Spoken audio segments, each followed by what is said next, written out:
The views and opinions expressed on any program are those of the producers and/or the persons appearing on the program and do not necessarily reflect the views and opinions of FRC Media, Bristol Community College, or the City of Fall River.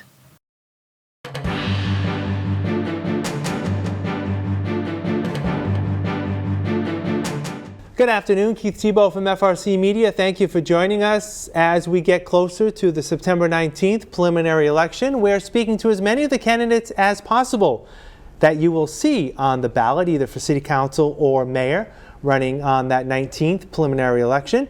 We're going to focus on the City Council today and pleased to be joined by two-term incumbent, Dionne. Michelle, thank you for joining me. Thank you for having me. So, I probably asked you this 2 years ago when you were seeking a second term, but let me ask you again. What have you learned now that you're a term and a half in about being a city councilor? What have you learned in the process that has either helped you or hindered you as a councilor?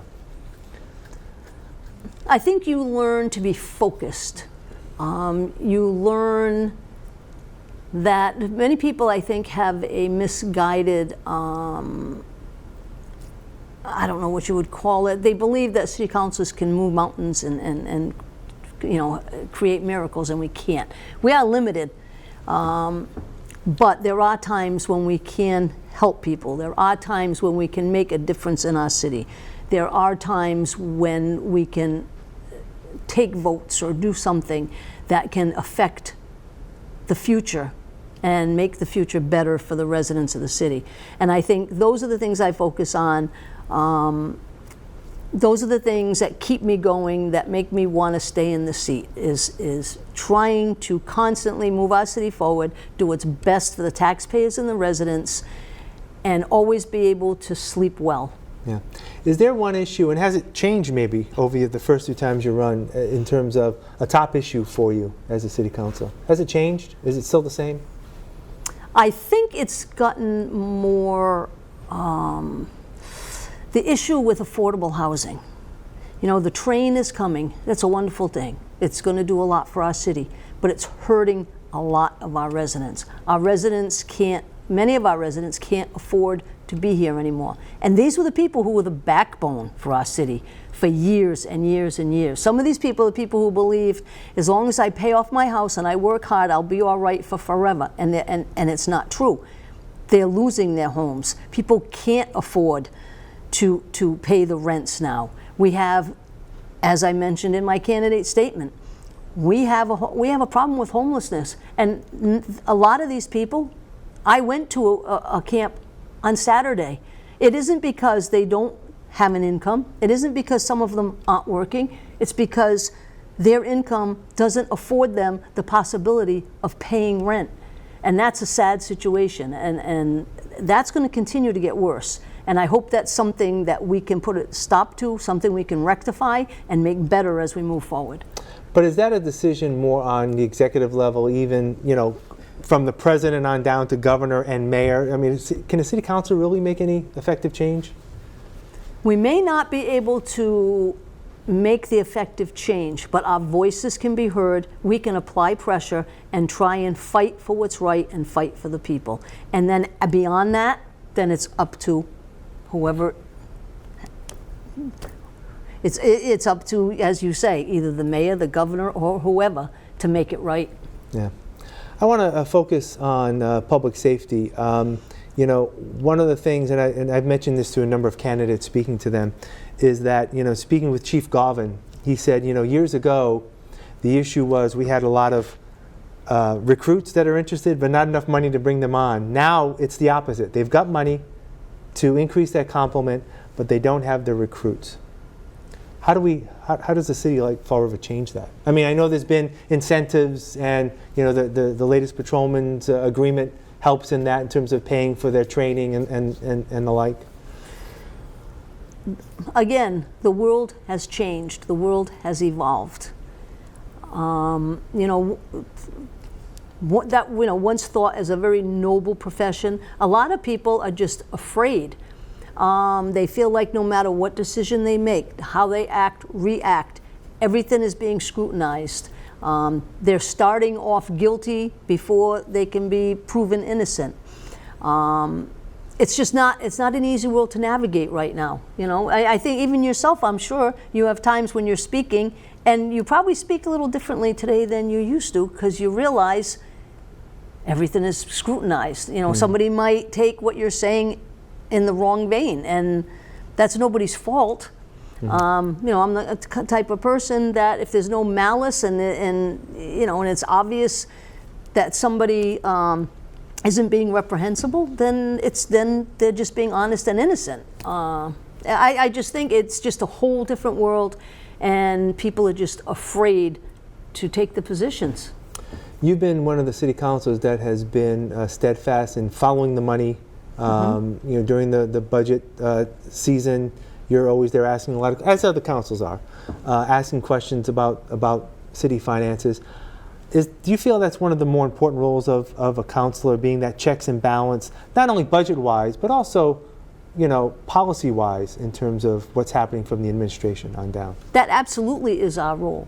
You know, we are the ones who say yes, we, you know, ultimately say yes, okay, let the budget go through. We feel that you have sufficient funds.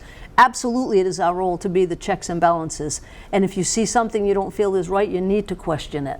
You know, when you look at $5.3 million in one-time funds being put into a budget again, and when you know Diamond is coming on, that's probably going to be $5 million a year to the taxpayer, how do you make up $10.3 million? These are, you know, it's not saying anything wrong, it's being reasonable. I mean, if you know your taxes are going up and you know your car insurance is going up and you know the cost of your food is going up, you sit there and you try to figure out, how do I adjust my budget? How am I going to succeed next year or the year after? And it's to me, that's no different. I don't care if it's government, your private home, or industry. You need to address these things in advance, and you need to seriously look at how do we navigate in the future.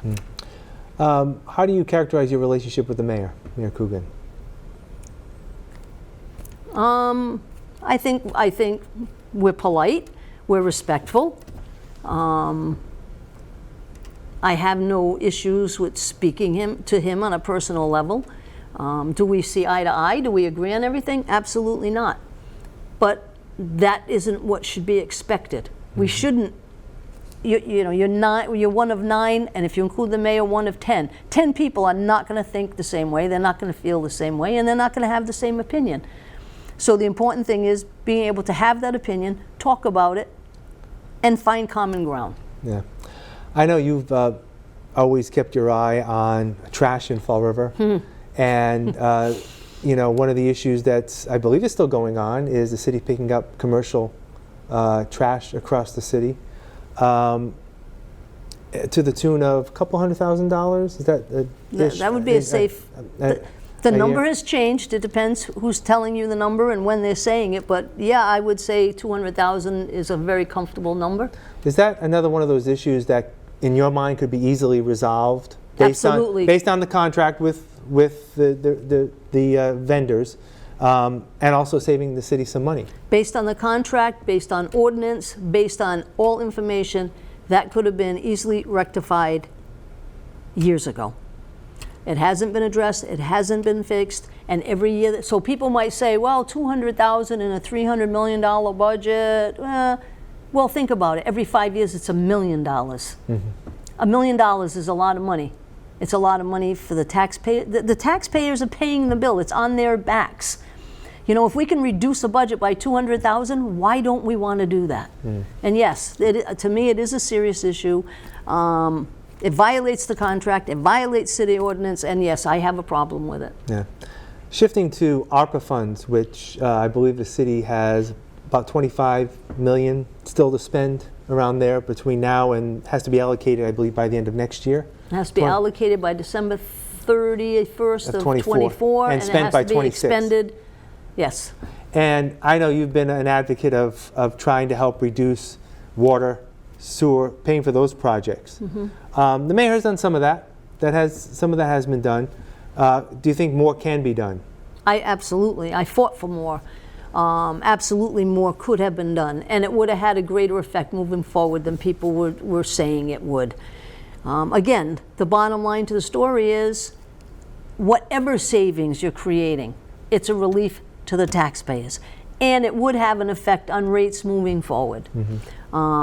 Certainly, more could have been done, and in my opinion, should have been done. Yeah. Let me have you look at a crystal ball briefly as we wrap up here. What would you hope to accomplish if you're reelected to a second term?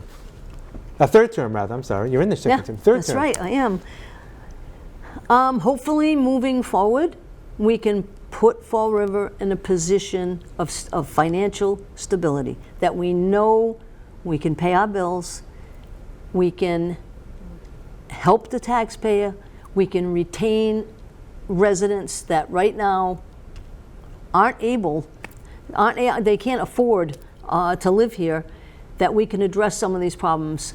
And obviously it's never going to be perfect. We're not going to save everybody, and there's always going to be debt coming out of the blue that we're not going to expect. But to try to get a reasonable handle on all of it and do the best we can do. All right, Councilor Michelle Dionne, thank you. I appreciate your time. We'll speak again before November. All righty. Thank you. And thank you for joining us here on FRC Media. Please make a point to vote on Tuesday, September 19th.